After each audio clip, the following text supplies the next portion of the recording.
Well, good morning, everyone, and thanks for having me in Minnesota via Zoom conference. I'm sorry I can't be there in person. Hopefully right now I am actually sitting in Munich, Germany, on my way to a nice vacation in Austria and Italy. But I am very happy to talk with you today about my experiences with netting for spotted wing Drosophila control. It's a project that is near and dear to my heart.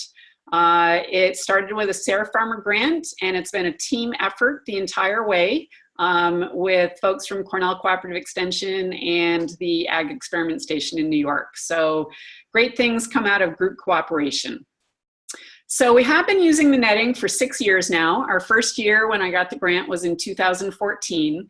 And this is a very lightweight exclusion netting that goes up easily on our planting. Here it is putting up our very first piece 6 years ago over a hoop structure that we used to use for bird netting, and we adapted it so that we could use it with exclusion netting. There's our first year where we were anchoring the netting with pipes and rock bags on the side, but was nice and taut, was easy to walk around in underneath the netting, and we started getting really great results by keeping spotted wing Drosophila out of our blueberries. One of the keys for the system that I'm using, I feel very strongly, is the fact that we only have one entryway into our planting. So we have half an acre of blueberries that's covered. We have one way to get in. We have a double door entryway so that you go through the first doorway, get it closed up before you enter the second doorway to go into the main planting. And we do that on our raspberry tunnel as well, which you'll be seeing. But I do think this one way in and out of the planting is really, really critical. We have been improving the system each year since we started it. This was just kind of a crazy idea that popped into my head in 2014. In 2015, the main improvement was we started joining our netting panels together with wire lock channel and wiggle wire, which anyone that has greenhouses is probably very familiar with. It's how plastic is held onto greenhouse frames. We started using that to hold the netting together, whereas before we were using clamps. We've improved it every single year. In 2017, we got to the point where we started storing the netting outdoors. We used to take it down each fall and started to feel comfortable enough. So this is my husband actually wrapping up 52 feet worth of netting, width of netting, around one long continuous pipe that runs down the length of our planting. And then we wrap it up with UV resistant black pallet wrap. And so it stays out in the field, makes setup the following spring go that much faster. We've not had any issues with rodents. We do put some dryer sheets in with the netting every 20 or 30 feet or so. And as long as it's entirely wrapped up with the pallet wrap, we've not had anything get inside and cause any problems. So there it is. The 52 feet is wrapped up in, this is about a 6 to 8 inch diameter batch of netting, all wrapped up and stores there all winter long without any issues. So the netting has been working beyond my wildest dreams as far as effectiveness. Here you can see we started with less than 1% infestation, got even lower, got down to 0% infestation, which I think was the last time I visited you folks, was when we had just had 0% infestation. 2017, we had 1.2% infestation because we actually enclosed an infestation in the planting by getting the netting up a little bit too late, but we were still able to manage it just fine. 2018, we were back down at 0, and in 2019, if I had not taken my last sample on my very last day of harvest in September, when we only picked about 4 flats of berries total, we would have been at 0% infestation for 2019 as well. The other thing is we are getting these amazing yields out of the planting. So anywhere between 7,000 pounds per acre to over 13,000 pounds per acre by harvesting under the netting. And in 2019, our yields were about 11,000 pounds per acre. And I want to mention that these are marketed yields per acre. This does not count all the berries that wind up on the ground because we don't have the hands to get them all picked. So this is what is actually moving off our farm and is sold. I think one of the reasons that we are getting these crazy yields is that the berries, by being under netting, are protected from virtually everything. So we're able to have them grow to full size, to full sugar content. They're protected from spotted wing, they're protected from birds, they're protected from weather events, and a ripe blueberry can hang on the bush for a pretty darn long time. So you're able to get maximum size out of every berry. And I don't know how many people really think about this, but you know, I have a feeling that a lot of blueberries are actually harvested a bit too early. A lot of people tell me that they have never eaten a sweet blueberry until they eat ours. And part of that is because if you harvest too early, not only are you giving up sugar content, in the last 5 to 7 days of maturation of blueberry fruit, you can increase size anywhere from 40 to 200%.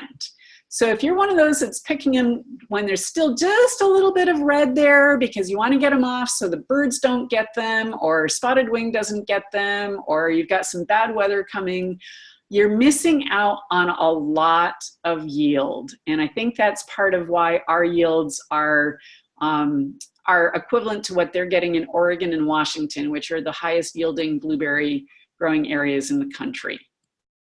So the investment, everyone wants to know how much this is going to cost. And I do want to emphasize that it is an investment. We make investments every single year on our farm. Pretty much every farm does. And this, in some years, maybe it will be paid off in 1 year. Maybe it will take 2 years. But on our half acre of blueberries, to cover that, it takes 7 rolls of 13-foot wide netting of the 80-gram exclude net. And I have 6 of those sewn into panels that are 26 feet wide. So the netting cost itself is a little over $4,200, which is 14.2 cents per square foot. If you look at bird netting, depending on what type you get, how much you get, etc., bird netting will cost anywhere between 6 and 28 cents per square foot. The netting does have a nice long life. Lifespan should be 6 to 12 years or more. I have now used the same netting for 6 years in a row, so I can attest to the fact that it definitely lasts at least 6 years.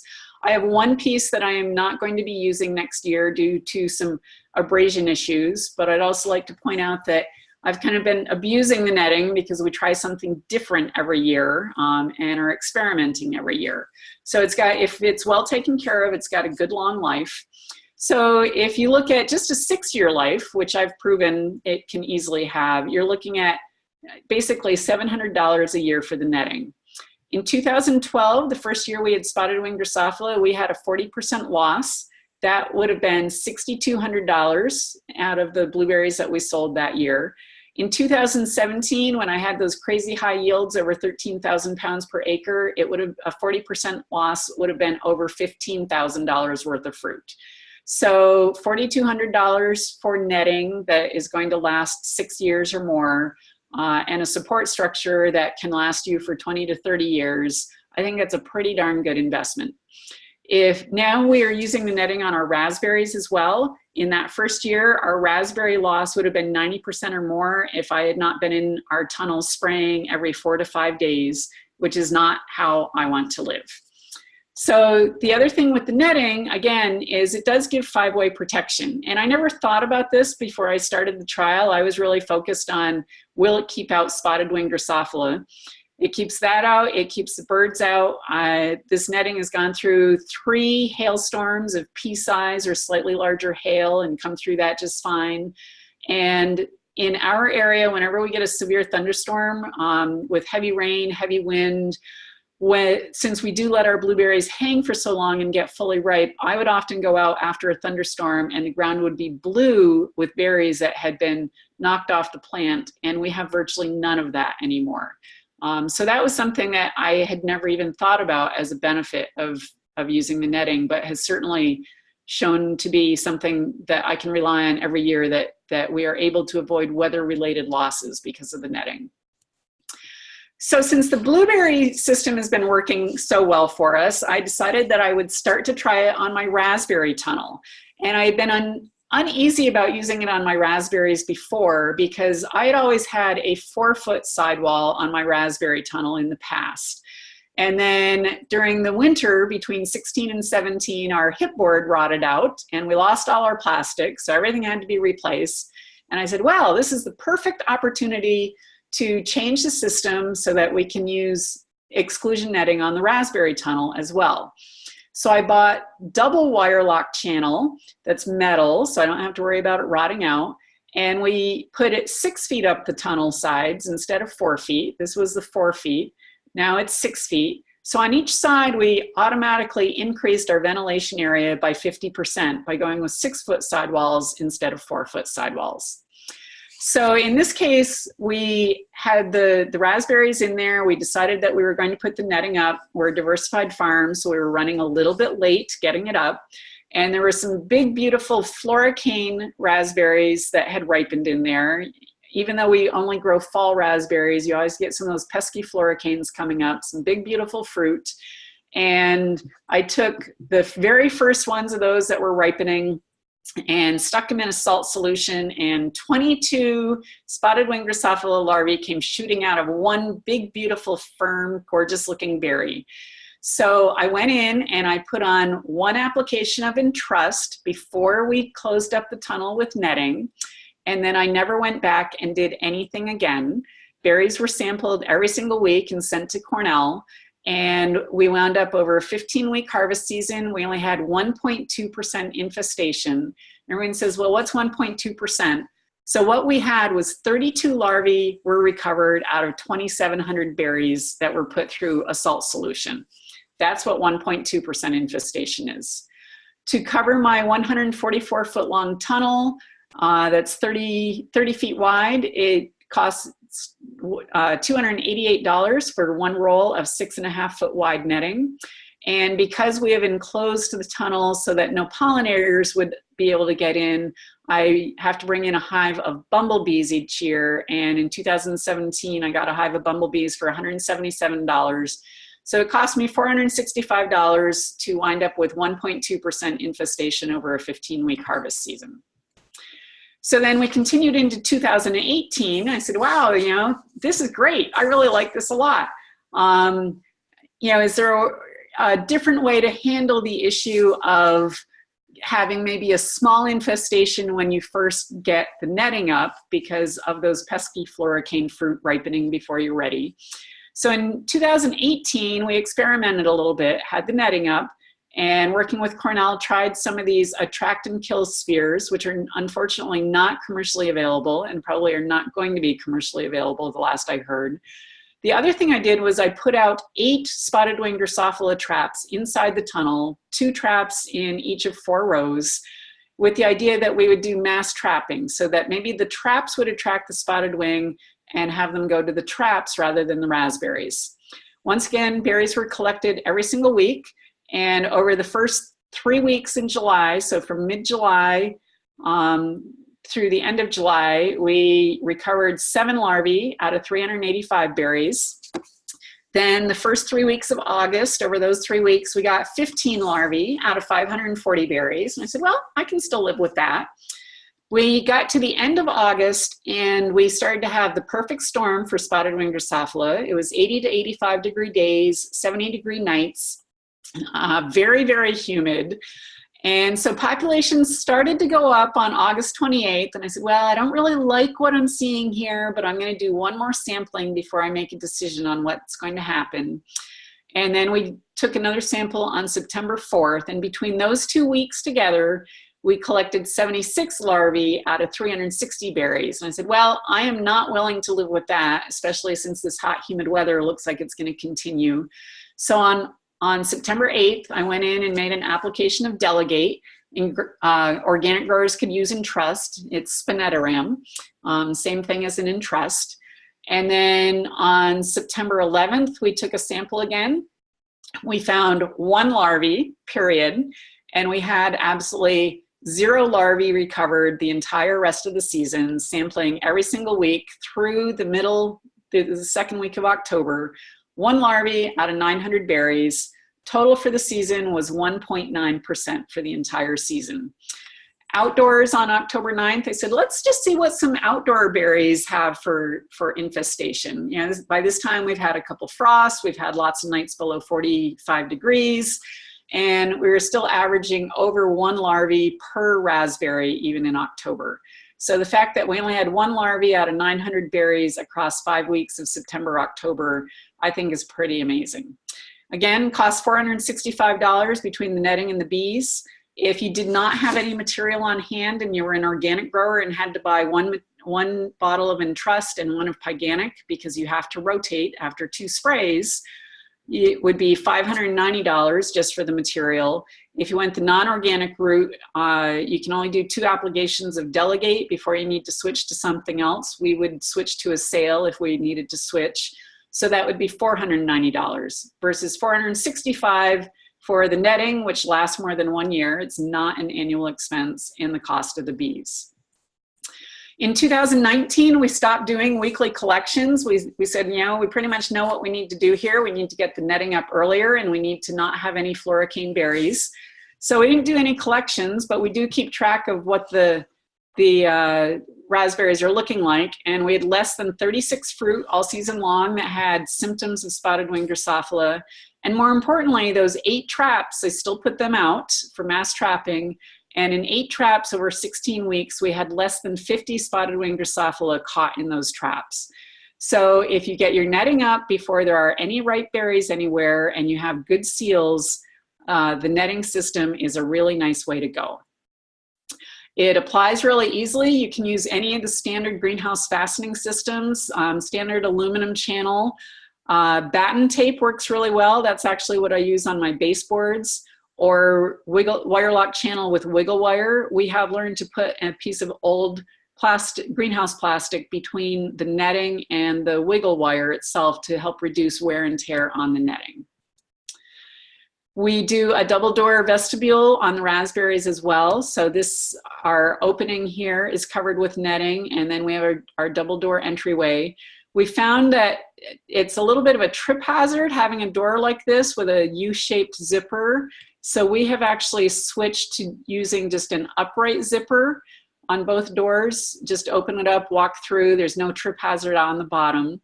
The other thing that we did in 2019 was we actually took off the woven poly on the gable, part of the gable ends of our greenhouse, and put netting here instead. We had some humidity issues in 2018 between the heat and the humidity, and it caused some fungal disease problems on the raspberries fruit themselves, so we increased the ventilation. We did this on each gable end by adding the netting, and it worked great. We did not have anywhere near the humidity issues or fungal issues in 2019 because of that, I think. So the lessons learned and my thoughts for raspberries with the netting are: timing is everything. You should have a plan. If you're going to have floricane fruit in there, you need to have a plan on how you're going to deal with it. Like, try to avoid it, or if you find that there is some in there, test it. If you have spotted wing in it, I would cut it all out, because it does certainly act as an attractant for the spotted wing. You still need to keep your canes well trained and your canopy open, especially at the base of your plants. So this used to be a 4-foot wide row of raspberries that we have taken out the middle and made that into 2 narrower rows that are trellised. So we have lots of UV light coming in, we have lots of airflow around, and it also makes faster, or harvest a whole lot faster and more efficient.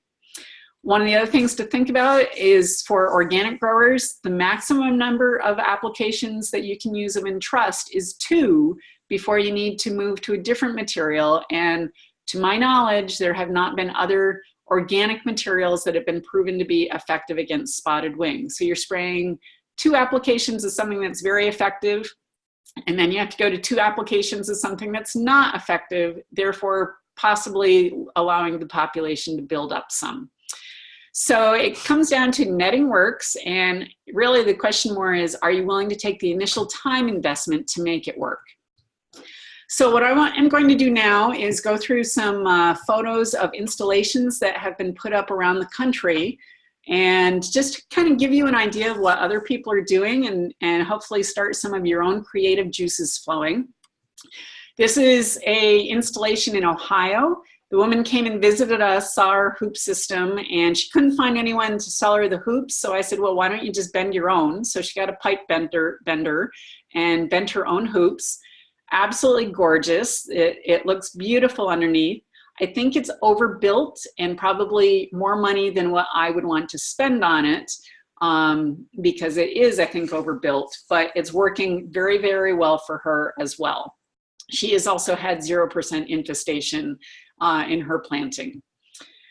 This is a smaller scale person in their backyard garden, but for a smaller scale grower that doesn't have very many rows, this grower went to PVC pipe, made their own hoops.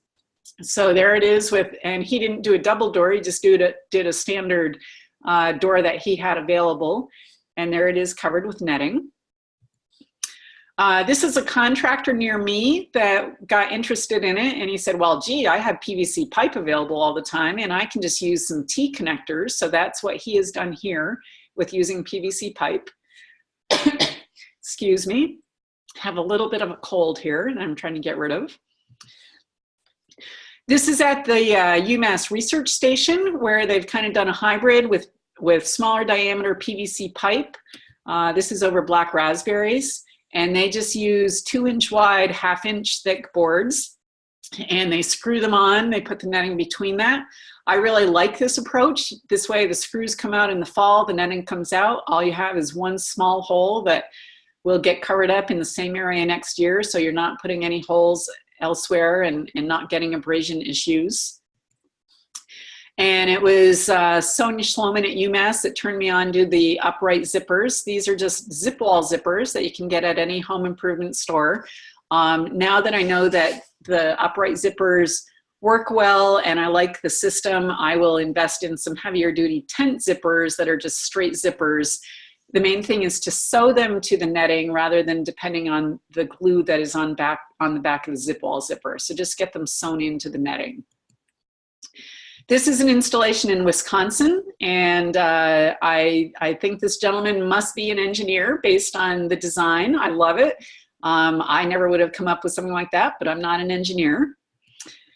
This is an installation in Pennsylvania that went the PVC pipe route. He knew a contractor that had a lot of PVC pipe, so that is how he is trying his. And I tried some of the PVC pipe as well, because I've had a fair number of people say, oh, pipes, the hoops will never work in my system.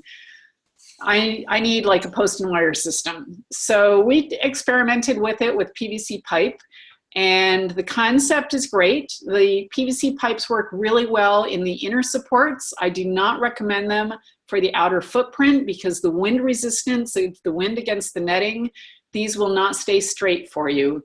And we had a little bit of an abrasion issue right at the very top. So we are going to convert our outer footprint to probably wooden posts should we decide to do a post and wire system in the future. So the other thing that comes up is how well do pick your own folks adapt to this? And we did pick your own basically for the first time this year. These are some of the comments that we got. My favorite being somebody that walked into the main planting and said, wow, this feels like blueberry paradise. So the UPIC customers have absolutely loved this system. This system is in Vermont. A gentleman that his entire planting is pick your own. It's about 1/3 of an acre. Steve has done a really nice job using electrical metal conduit and then plastic coated cable or plastic coated wire to support it along the top. And he also has been collecting customer comments, and he said, you know, the main one is it's really quiet and serene in here. It's really nice. But he did also have one person say, wow, this is great. You know, you could hold weddings in here. This is such a nice environment. So pick your own customers are loving it. And Steve did a slightly different doorway, kind of like a shower curtain. You pull it one way. He did a double doorway, pull it one way, and then the indoor one, you pull the other way.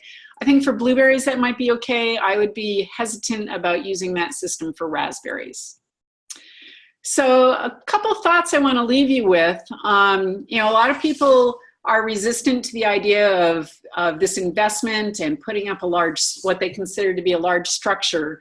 So go home tonight and pull up Google Earth and type in Watsonville, California, and you'll see all these farm fields around Watsonville, and you'll see all these white linear elements. And it's like, what on earth is that? And you get down on ground level, and these are those white linear elements. They are all tunnels, they're all hoop structures, all of them with brambles, either raspberries or blackberries. This is part of an 80-acre blackberry planting under tunnels. These structures are put up for raspberries and blackberries. There's 6,000 acres in the Watsonville area. Virtually every single planting is under these structures.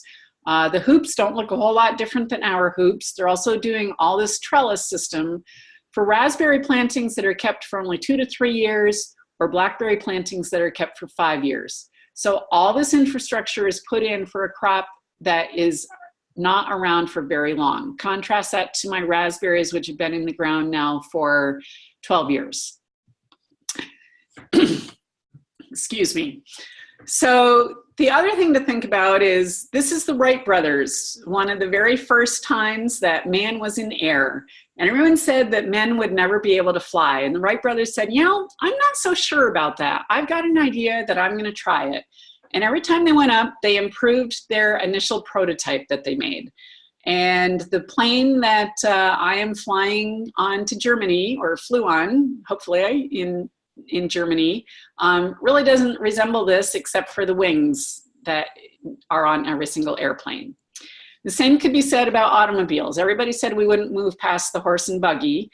This is one of the first automobiles. The only thing that it resembles for modern cars are that it has wheels, and it doesn't even have the same number of wheels as our current automobiles do. This is a prototype. It's an idea that I had. I decided that I was not going to let an insect that I can barely see, and that does not have a brain, put me out of business. So I started working on this idea, and it has worked beyond my wildest expectations. And there are a room full of you there that are also creative and probably have even better ideas on how you could make this netting system work on your farm. The last thing I want to mention is this is what I bought in 1995, an old dumpy old farm store with a worn out cornfield, and we bought it from an elderly couple that said they could never afford to make investments. So they could never afford to buy a mulch layer or put in irrigation or use plastic mulch. And it got to the point where they could no longer afford to make their mortgage payments. So we bought the property. So this is what the berry patch looks like today, same property. I started off with 91 acres and it's now 240 acres.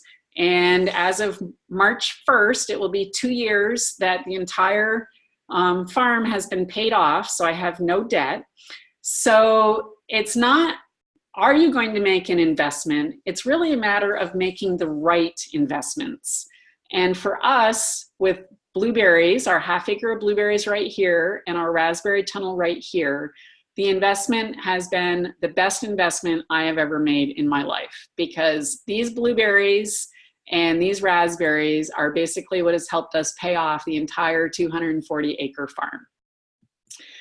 So spotted wing is not going to go away. And basically the way I look at it is there's 3 choices. You can either not grow berries, you can grow berries and decide to make the investment necessary to spray them and spray them well every 5 to 7 days, or you can invest in netting. And a few years ago when I was speaking in Michigan, at the end of the session, I was walking out the door and I heard what I will graciously call a family discussion occurring, where the older generation, and I put myself in that category, was saying, you know, this is never going to work, and this isn't for real farms, and it can't work on large acreages, and all these things about why it wouldn't work. And I don't foresee anyone doing this on a 500-acre processing blueberry planting at all. That certainly does not make sense. But for small-scale growers, it's a very viable option. And the younger generation was saying, well, you know, I hear what you are saying, and yeah, it's not going to work on large acreages, but you know, it's really hard to argue with 0%. So 0% is possible when you're using netting. And I would highly encourage you to get those creative juices going that all of you have with great ideas and figure out how it's going to work on your own farm. So with that, I believe Andy is going to talk about his experiences using netting for the first year on his planting this year. And then, if I'm not mistaken, we're going to be taking questions after that. So thanks again for having me, and I hope you have a great meeting.